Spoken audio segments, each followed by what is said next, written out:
సేవకుడైన ప్రభు శిష్యుడైనటువంటి పేతురు 3 సందర్భాలలో మాట్లాడుతున్నప్పుడు దేవుడు వినలేకపోయాడు. ఆ సందర్భాన్ని 3 సందర్భాలలో దేవుడు తన గ్రంథములో తెలియజేశాడు. మొదటిగా మత్తయి సువార్త 17వ అధ్యాయం 5వ వచన భాగంలో మనం గమనిస్తే, ఒకసారి ఎవరైనా తీసిన వారు త్వరగా వస్తే నేను చాలా క్లుప్తంగా ముగిస్తాను. అతడు ఇంకను మాట్లాడుచుండగా, ఇదిగో ప్రకాశమానమైన యొక్క మేఘం వారిని కమ్ముకొనేను. ఇదిగో ఈయన నా ప్రియ కుమారుడు, ఈయన ఆనందిస్తున్నాను, ఈయన మాట వినండి. ఇది ఎలాగుందంటే, పేతురు నువ్వు మాట్లాడే సమయం ఇది కాదు, కాబట్టి ఇక్కడ మీరు వినవలసిన మాటలు, ఇదిగో ఇక్కడ నా కుమారుడు ఉన్నాడు, ఆయన మాటలు వినండి అన్నట్టుగా పేతురు మాట్లాడుతూ ఉంటే మధ్యలో దేవుడే అడ్డు తగిలి అతడు ఇంకనూ మాట్లాడుచూ ఉండగా, ఎందుకు దేవుడు అక్కడ వినలేకపోయాడు ఆ మాటలు అనంటే, రూపాంతరం కొండ మీద ప్రభు పేతురుని, యోహానుని, యాకోబుని ముగ్గురిని తీసుకుని వెళ్ళాడు. చాలామంది తెలియదు ప్రభు ఎవరు అనేది. రూపాంతర కొండ మీదకి వెళ్ళిన తర్వాత ప్రియులారా, మహిమలు ఉన్నటువంటి ఏలియా, మోషే అనబడిన వారు మధ్యకు దిగి వచ్చారు. ఈ దృశ్యమంతా చూస్తున్నారు పేతురు, యోహాను, యాకోబులు. ఆ సందర్భంలో పేతురు అంటాడు, ప్రభువా మనం ఇక్కడ ఉండిపోదాం, ఇక్కడ ఉండటం మంచిది. నీకు ఒకటి, మోషేకు ఒకటి, ఏలియాకు ఒకటి, 3 పర్ణశాలలో కడతాం అన్నాడు. అంటే ఇక్కడ మోషేను, యేసుక్రీస్తును ఇద్దరిని కూడా కంపేర్ చేస్తున్నాడు. హెబ్రీ పత్రిక 3వ అధ్యాయం 5-6 వచనాలకు మనం వెళ్తే, మోషే పరిచారకుడయ్యుండి అని చదువుతాం. చదవండి. మోషే పరిచారకుడయ్యుండి చదవాలి. అయితే క్రీస్తు కుమారుడయ్యుండి, ఏమండి, ఒక ఇంట్లో పనిచేసే పరిచారకుడికి ఆ ఇంట్లో వారికి పుట్టిన కుమారుడికి తేడా లేదంటారా?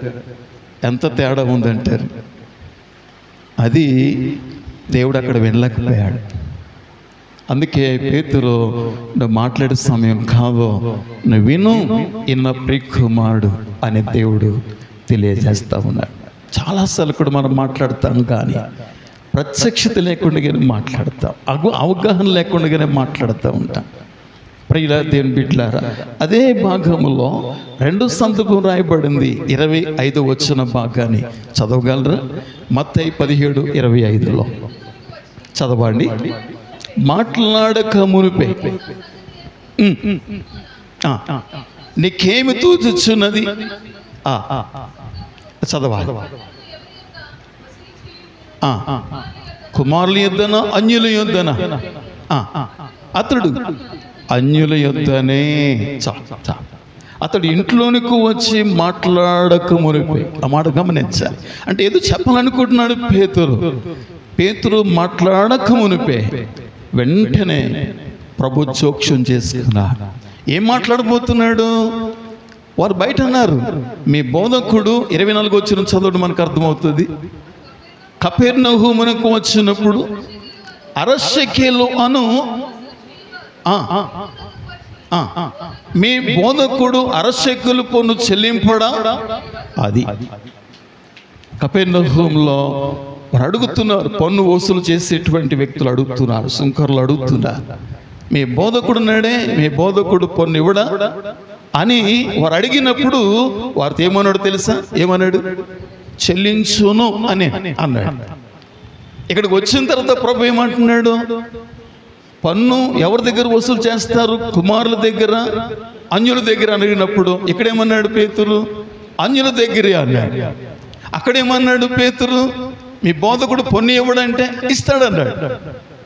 దీనికి ముందే 16వ వచన భాగంలో యేసు ప్రభువు అడుగుతారు, మనుష్య కుమారుడుగా నన్ను మీరేమనుకుంటున్నారు నా గురించి అని అన్నప్పుడు పేతురు ఒక్కడే ఈ విషయం చెప్తాడు, నువ్వు సజీవుడు మాకు దేవుని కుమారుడును క్రీస్తు అని చాలా స్పష్టంగా చెప్తాడు.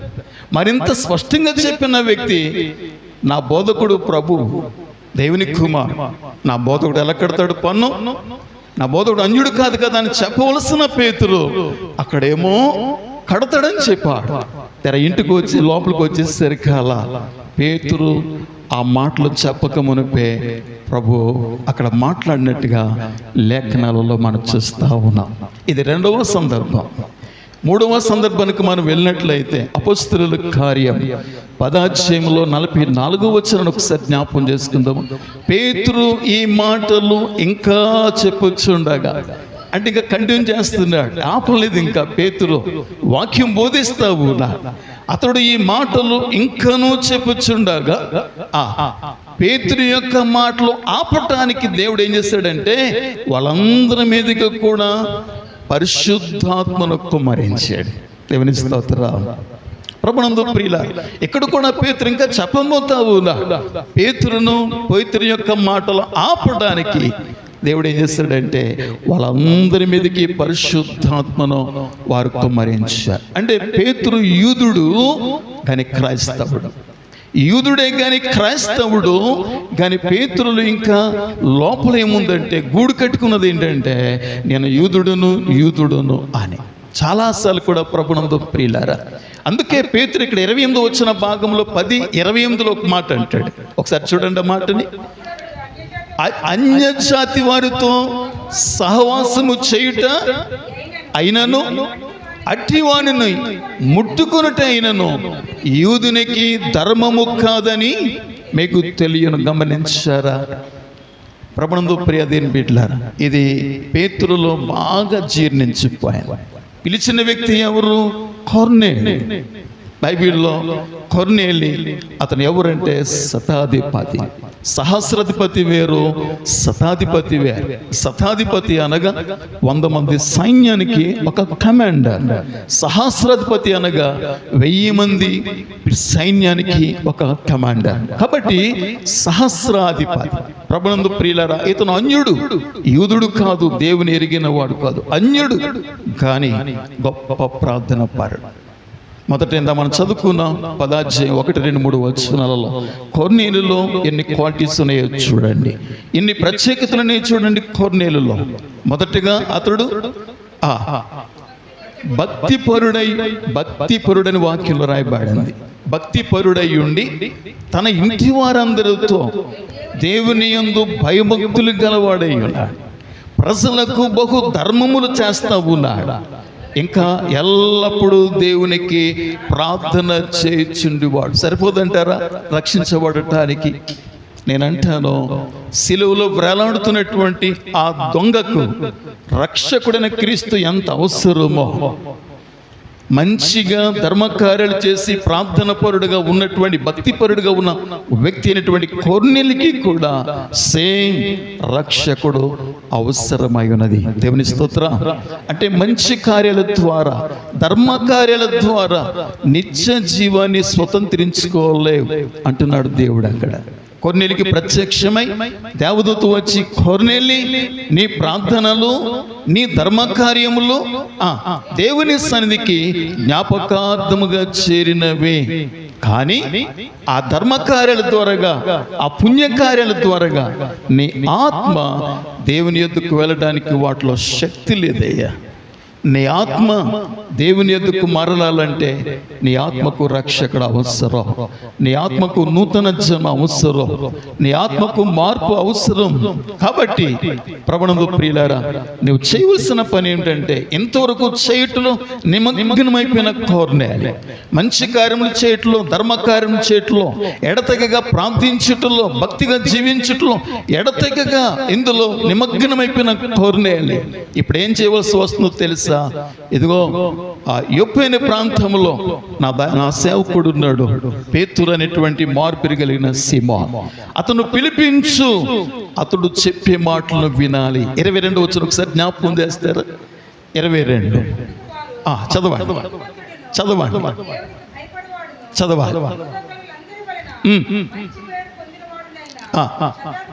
శతాధిపతి కొర్నేలి అని ఒక మనుష్యుడున్నాడు. అతడు నిన్ను తన ఇంటికి పిలువనంపించి నీవు చెప్పు మాటలు వినవలెనని పరిశుద్ధ దూత ద్వారా బోధించబడెను. చాలా ప్రభునందు ప్రియ దేవుని బిడ్డలారా, ఇప్పుడు వినటంలో నిమగ్నమయ్యాడు కొర్నేలి. ఎంతవరకు చేయటంలో నిమగ్నమైన కొర్నేలి ఇప్పుడు చేయటం ఆపాయి. నా సేవకుని పిలిపించు, అతడు చెప్పే మాటలు నువ్వు వినాలి. ఎందుకు చాలామంది వినరండి? ఎందుకు వినలేరు చాలామందికి కూడా? ఇర్మియా గ్రంథం 6:10 చక్కటి మాట రాయబడింది. దేవుడు అంటాడు, విందురని నేను ఎవరితో మాట్లాడుదును, ఎవరికి నేను సాక్ష్యమిచ్చుదును, వారు వినుటకు తమ మనస్సులను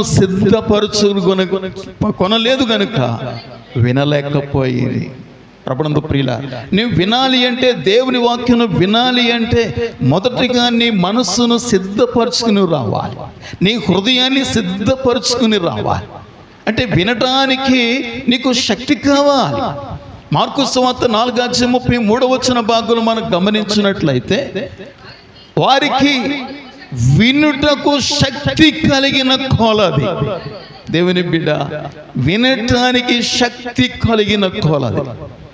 అంటే ఆల్రెడీగా నువ్వు ప్రార్థన కూటానికి వచ్చినప్పుడు నువ్వు వినటానికి మానసిక శక్తి నువ్వు ఆల్రెడీగా ఖర్చు పెట్టేసావు అనుకో, ఎవరితో గంటల తరబడి నువ్వు మాట్లాడి సడన్గా వచ్చావు అనుకో, నీ మానసిక శక్తి కొంత ఖర్చు అయిపోయిన తర్వాత నువ్వు మరొక పని చేయడానికి, మరొక స్వరం వినడానికి నీకు శక్తి ఉండదు. అందుకే చాలామంది ఫెయిల్ అయిపోగల కారణం అదే. చాలామంది ప్రియులారా, దేవుని బిడ్డలారా, అక్కడ మరి వినలేకపోవడానికి కారణం అదేనండి. మన భౌతికమైన శక్తి అపరిమితమైనది, పరిమితమైంది. ఒక పని చేస్తే రెండో పని మనం చేయలేం. ఆ రెండో పని చేయాలంటే మనకి కొంత విశ్రాంతి కావాలి, మరలా మనం శక్తి పొందాలి. అదేవిధంగా ప్రియది మానసిక శక్తి కూడా పరిమితమైంది ప్రియులారా. ఒక పుస్తకాన్ని చదివినట్లయితే నువ్వు రెండో పుస్తకం నువ్వు చదవలే. ఎందుకంటే నీ మానసిక శక్తి పరిమితమైంది కనుక ఒక దానికి నీవు ఆ శక్తిని ఖర్చు పెట్టేస్తావు కనుక రెండో దాన్ని చదవటానికి నీకు శక్తి ఉండదండి. కాబట్టి వినటానికి నేను ఎవరితో మాట్లాడుదును అని ఎప్పుడు మాట్లాడక సిద్ధమే దేవుడు, కానీ వారు వినటానికి తమ మనస్సులను సిద్ధపరుచుకున్నారు గనక ఇది మొదటి కారణం. అదే కంటిన్యూ చేసినట్లయితే, ఇదిగో వారు యెహోవా వాక్యమునందు సంతోషము లేని వారే. ప్రియదేని బిడ్డలారా, దేవుడు తన వాక్యములో సంతోషాన్ని దాచాడు తెలుసా? దేవుడు తన వాక్యములో ఆనందం ఇచ్చాడు తెలుసా?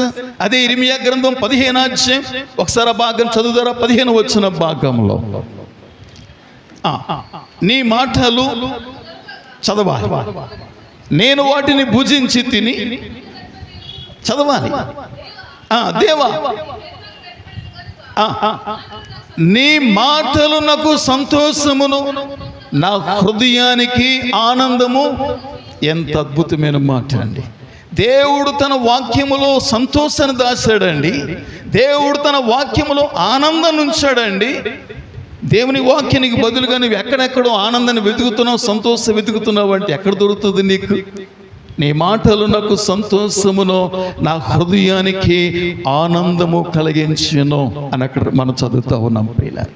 కాబట్టి వారు యెహోవా వాక్యమునందు సంతోషము లేని వారై దానిని వారు తృణీకరించురని ఇక్కడ ప్రభువారు స్పష్టంగా తను జ్ఞాపకం చేస్తా ఉన్నారు. కాబట్టి కొర్నేలి ఎప్పుడైతే దేవదూత చెప్పిన మాటకు వెంటనే లోబడ్డాడు. 10:33 ఒకసారి జ్ఞాపకం చేయండి. అపొస్తలుల కార్యంలో, వెంటనే నిన్ను పిలిపించదను, నీ వచ్చుట మంచిది, ప్రభువుని ఆజ్ఞాపించినవన్నీ వినటానికి మేమందరము కూడా సిద్ధముగా దేవుని ఎదుట కోడి ఉన్నాము, సిద్ధంగా ఉన్నాము. అదేం బిడ్ల ఒక కమాండ్ చూడండి, దైవజనుడి త్వరగా ఏమి చెప్తాడో వినటానికి మేమందరం కూడా సిద్ధంగా ఉన్నాం. ఇటు సిద్ధపాటు నీలో దేవుడు చూడగలడా? ప్రభునందు ప్రియులారా, అట్టి ఆసక్తి నీలో దేవుడు చూడగలడా? అట్లయితే అక్కడ నీకు ఆనందాన్ని ఉంచుతున్నాడు దేవుడు, అక్కడ సంతోషాన్ని ఉంచుతున్నాడు దేవుడు. కాబట్టి దైవస్తున్నటువంటి కొర్నేలి ఇంటికి పేతురు రాక మునిపే పేతురు ఏం చేస్తున్నాడో తెలుసండి? ప్రార్థనలు గడుపుతున్నాడు. ఒకానొక సమయంలో ఇదే పేతురు యేసు ప్రభు వారితో ఉన్నప్పుడు ఆ రాత్రి ఆయన పట్టుకోటకు రాబోతున్న సమయంలో మెలకుగా ఉండండి అన్నాడు ప్రభువారు. కానీ 3 సార్లు అక్కడ నిద్రపోతూనే ఉన్నాడు పేతురు. ప్రభు ప్రార్థన చేసి వచ్చేసరికి అక్కడ నిద్రపోతా ఉన్నారు. అప్పుడు ప్రభు అంటారు, శోధనలో ప్రవేశించకూడనట్లు మెలకు కలిగి ప్రార్థించండి అన్నారు. అదే పేతురు యేసు ప్రభు వారు పునరుద్ధరణైన తర్వాత, దేవుడు తన ఆత్మను కుమ్మరించిన తర్వాత సంఘములో కొంత గలిబిలి ఏర్పడింది. అపొస్తలుల కార్యముల 6వ అధ్యాయంలో మనం వెళ్ళినట్లయితే ప్రియులారా, హెబ్రీ క్రైస్తవుల మీద గ్రీకు క్రైస్తవుల మధ్య గొడవలు ఏర్పడినాయి, సమస్యలు ఏర్పడినాయి. ప్రియదేని బిడ్డలారా, అక్కడ రకరకాల సమస్యలు వచ్చినాయి. అలాంటి సమయంలో పేతురు ఒక నిర్ణయానికి వచ్చాడు. మేము మీకు ఆహారం వాక్యము బోధించటం మాని ఆహారము పంచిపెట్టడం అది యుక్తంగా లేదో అని చెప్పి పేతురు అక్కడ అంటాడు 6:4 భాగంలో, మేమైతే ప్రార్థన యందును వాక్య పరిచర్య యందును ఎడతెగక యందుము. చూసారా, ప్రభు ఉన్నంత కాలం ప్రియులారా ప్రార్థన యొక్క ప్రాముఖ్యత వారు ఎరగలేదండి. దానికి ఒక ఉపమానం చెప్తాడు ప్రభువారు. యోహాను శిష్యులు వచ్చి అడుగుతారు, యేసు ప్రభుని అడుగుతారు. పరిశీలు అడుగుతారు, వచ్చి అంటారు, అయ్యా యోహాను శిష్యులు తరచుగా ఉపవాసం చేస్తున్నారు, మేము తరచుగా ఉపవాసం చేస్తున్నాం కదా, నీ శిష్యులు ఏంటి ఎప్పుడు తింటూనే ఉన్నారు, త్రాగుతూనే ఉన్నారు, అసలు ఫాస్టింగ్ లేదు, ప్రార్థనలు ఏమి లేదని అంటే యేసు ఒక ఉపమానం చెప్తారు. పెండ్లి ఇంటిలో ఉన్నంత కాలం ఆ ఇంటి వారు ఉపవాసం ఉండరు కదా, హడవిడి ఆనందంగా ఉంటుంది కదా. పెండ్లి కుమారుడు కొనుపబడి దినాలు వస్తాయి, అప్పుడే వారు ఉపవాసం ఉంటారు. పెండ్లి కుమారుడైన యేసుక్రీస్తు ఆయన వెళ్ళిపోయారు పరలోక రాజ్యానికి, రాజ్యం సిద్ధపరచడానికి. ఇప్పుడు పేతురు ప్రార్థన యొక్క అవసరతను గుర్తించిన పేతురు, మేమైతే ప్రార్థన యందునో వాక్య పరిచర్య యందునో ఎడతెగక యందును. యొప్పే ప్రాంతానికి ఈ యొక్క కొర్నేలు పంపించేసరికల్లా, కొర్నేలు పంపించినటువంటి ఆ పనివారు వచ్చేసరికల్లా ఆ యొప్పే పట్ల ఏం చేస్తున్నాడో తెలుసా? 10:9 ఒకసారి జ్ఞాపకం చేస్తారా? మరునాడు వారు చదవాలి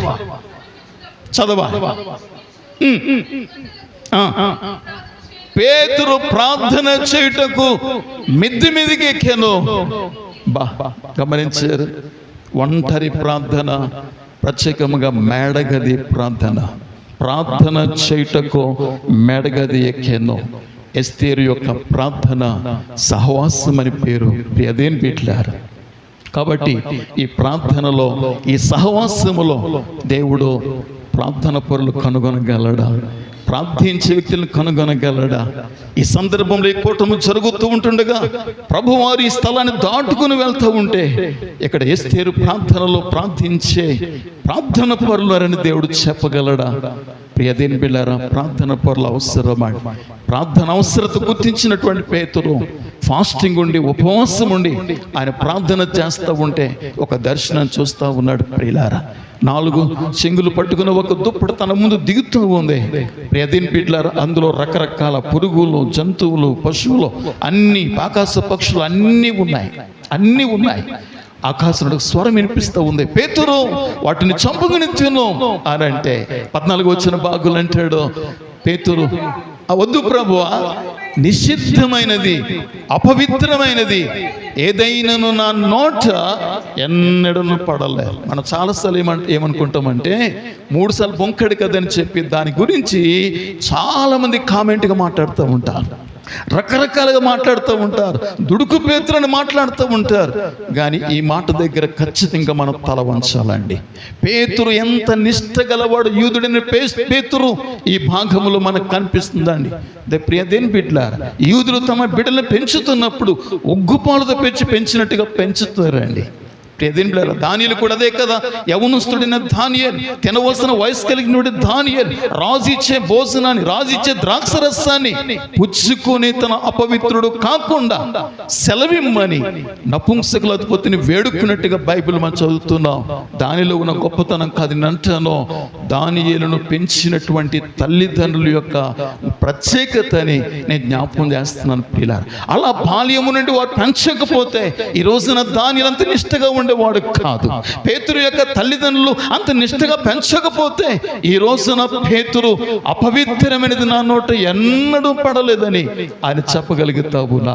ఇంతకీ అందులో ఉన్నటువంటి ఆ రకరకాల సతుస్పద పురుగులు, జంతువులు అన్ని ఉన్నాయి. చంపుకు తిను అంటే లేవికాండం 11వ అధ్యాయంలో పవిత్రమైన జంతువులు, అపవిత్రమైన జంతువులు, పవిత్రమైన పురుగులు, అపవిత్రమైన పురుగులు, పవిత్రమైన పక్షులు, అపవిత్రమైన పక్షులని లేవికాండములో దేవుడు రెండిటికి భేదం చెప్పాడు. కానీ నూతన నిబంధనకు వచ్చేసరికల్లా వాటిని చంపుకు తిను అంటుంటే తనకు అర్థం కాట్లా ఏంటో ఈ దర్శనం అని. వెంటనే 3 మనుషులు నీ కోసం వెయిట్ చేస్తున్నారు. పేతురు, నీవు లేచి వారితో కూడా సందేహించకుండా నువ్వు వెళ్ళాలి. 19వ వచనం ఒకసారి జ్ఞాపకం చేస్తారా? చదవాలి.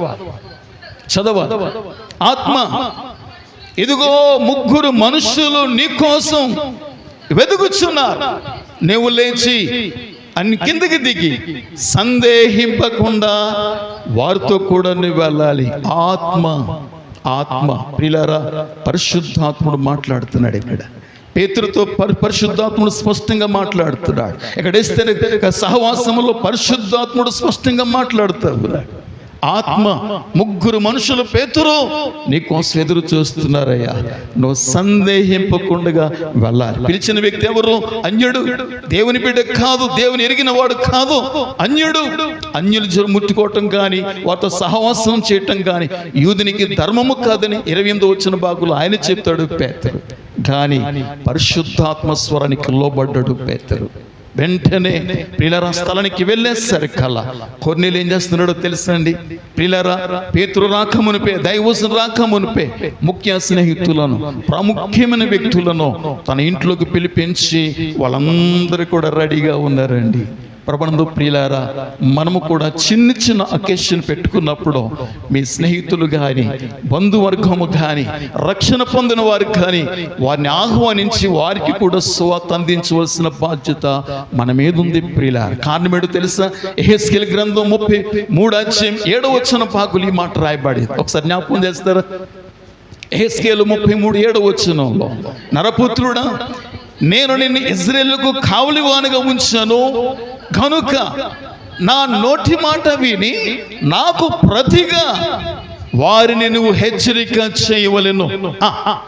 దుర్మార్గుడా, నీవు నిశ్చయముగా మరణము నొందుదు అని ఆ దుర్మార్గునికి నేను సెలవీయంగా అతడు తన దుర్మార్గను విడిచిపెట్టినట్లు, ఆ జాగ్రత్త పడినట్లు ఆ దుర్మార్గునికి నా మాటలు నీవు తెలియజేయని ఎడల ఆ దుర్మార్గుడు తన దోషమును బట్టి మరణమునందును కానీ అతని ప్రాణమును గూర్చి నిన్ను విచారణ చేయుదును. ఒక క్రైస్తవ బిడ్డగా మన మీద ఎంత బహుత్తరమైన బాధ్యత ఉందో మీరు గమనించారా?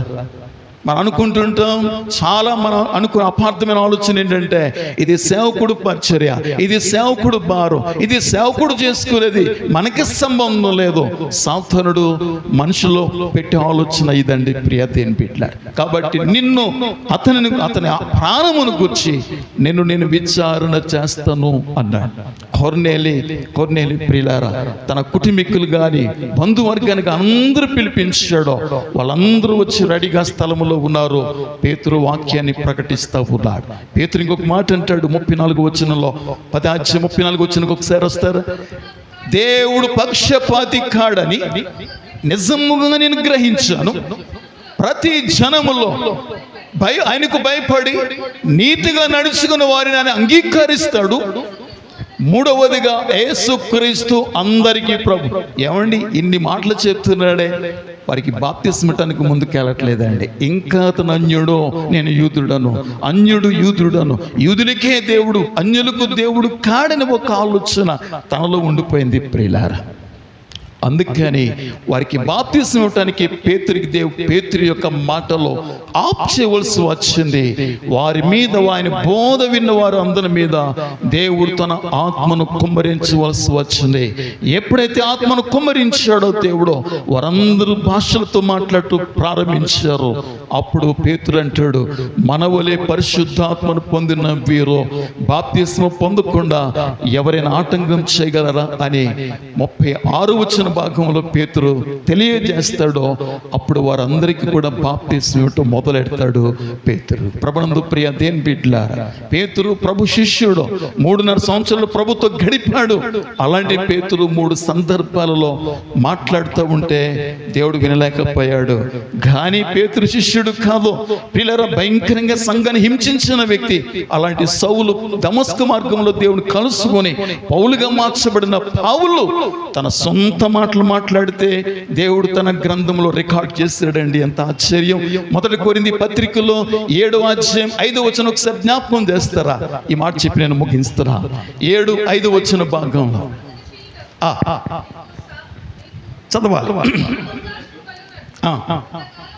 చదవాలి ఎడబాయకుడి చదవాలి. ఇది నా హితోపదేశమే గాని ఆజ్ఞ కాదు. చూసారా, ఇది నా హితోపదేశం, ఆజ్ఞ కాదు. దేవుడు దానిని దేవుని మాటగా దేవుడు తన గ్రంథంలో రికార్డ్ చేస్తాడండి. 25వ వచనం కూడా ఒకసారి జ్ఞాపకం చేస్తారా? 25వ వచన భాగంలో ప్రభు యొక్క ఆజ్ఞను నేను పొందలేదు గాని నమ్మకమైన వాడనై పొందిన వాడనై నా తాత్పర్యము చెప్పుతున్నాను. కన్యకల విషయంలో నా తాత్పర్యం చెప్తున్నాను. పిల్లరా, మొదటేమో ఆయన ఆజ్ఞను పొందలేదు కానీ నా అభిప్రాయం చెప్తున్నాడు. ఇప్పుడు నా తాత్పర్యం చెప్తున్నాను అన్నాడు. 40వ వచనం కూడా ఒకసారి మీరు గమనించినట్లయితే చదవాలి. నా అభిప్రాయం గమనించారా? పౌలు తన సొంత మాటల్ని దేవుడు తన గ్రంథములో దేవుని మాటలుగా రికార్డ్ చేశాడో అదే పేతురు మాట్లాడుతూ ఉంటే 3 సందర్భాలలో దేవుడు వినలేకపోయాడు. ఈ రాత్రి సమయంలో జ్ఞాపకం చేస్తున్నాను ప్రియులారా. కొర్నేలి అంటాడు, నీవు వచ్చుట మంచిది. దైవజనులు మన గృహానికి రావటం ఎంత మంచిదో. కారణం ఏంటి తెలుసా? వారు ఒట్టిగా రారు. చాలా మంది మా గ్రామంలో అంటుంటారు, మా పాస్ గారు వస్తారండి, ఫస్ట్ దినానికి వచ్చేస్తారని అంటుంటారు. కారణం ఏంటంటే కానుకల కోసమని ఒక అభిప్రాయం చాలా మందిలో ఉండిపోయింది ప్రియులారా. కానీ కాదండి. రోమపత్రిక 15:29 వచ్చిన ఒకసారి జ్ఞాపకం చేస్తారా? పౌలు అంటున్నాడు, ఆ రోమ సంఘానికి ఉత్తరం రాస్తా అంటున్నాడు, నేను మీ వద్దకు వచ్చినప్పుడు క్రీస్తు యొక్క ఆశీర్వాద సంపూర్ణముతో వద్దునని నేను ఎరుగుదును. ప్రియదేని బిడ్డలారా, దైవజనులు మన గృహాలకు వస్తే ఆశీర్వాదం తీసుకొస్తారనే విషయాన్ని చాలా స్పష్టంగా పౌలు ఇక్కడ జ్ఞాపకం చేస్తున్నాడు ప్రియులారా. అంటే ఒత్తిగా రారు దైవజనులు.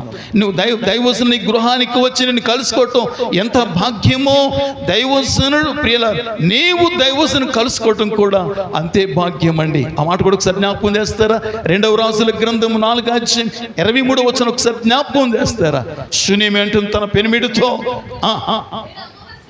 నేడు అమావాస్య కాదే, నేడు విశ్రాంతి దినము కాదే, నువ్వు ఎందుకు వెళ్తావు దైవజను దగ్గరికి అని అంటుంటే ఆమె నేను పోవుట మంచిది. ఎంత ఆశ్చర్యం! కొర్నేలేమో నీ వచ్చుట మంచిది అన్నాడు దైవజనుడు పేతురుతో. శూన్యమేమో తన పెనిమిటి అంటుంది, నేను దైవజనుడి దగ్గర ఎలీషా దగ్గరికి వెళ్ళటం నేను పోవుట మంచిది. ఇప్పుడు నీకు అర్థం కాదు, నేను మరల వచ్చినప్పుడు అసలు విషయం చెప్తానని చెప్పి చచ్చిపోయిన కుమార్ని దైవజను కొరకు ఏర్పాటు చేసిన మంచం మీద ప్రిపేర్ చేసి సిద్ధపరిచి తలుపు వేసి దైవజను దగ్గరికి వెళ్ళింది. దైవజను వచ్చిన తర్వాత ప్రార్థన చేసి బ్రతికించాడు. ఆ రాత్రి భోజనం వడ్డిస్తున్న సమయంలో నేను ఎందుకు వెళ్ళాను తెలుసండి, దైవజను దగ్గరికి బిడ్డ చనిపోయాడు. చనిపోయిన బిడ్డ కోసమే దైవజను దగ్గరికి వెళ్ళాను. ఆయన వచ్చి ప్రార్థన చేసి బ్రతికించాడు. అద్భుతమైన సాక్ష్యం ద్వారా ఆ యొక్క భర్త ఎంతగా మార్పు చెంది ఉంటాడో. ప్రభునందు ప్రియ దేవుని బిడ్డలారా, కాబట్టి ఏ రీతిగా దైవజనులు మనకు దొరకటం, మన మధ్యకు రావటం, మనతో సహవాసం చేయటం గొప్ప భాగ్యంగా కొర్నేలు ఎంచుకున్నట్లుగా, షూనేమీరాను ఎంచుకున్నట్లుగా మనం కూడా ఎంచుకుందాం. అట్టి భాగ్యాన్ని దేవుడు మనందరికీ అనుగ్రహించునుగాక. దేవుడి కొద్ది మాటలు మన వెనుకలో దీవించునుగాక. ఆమేన్.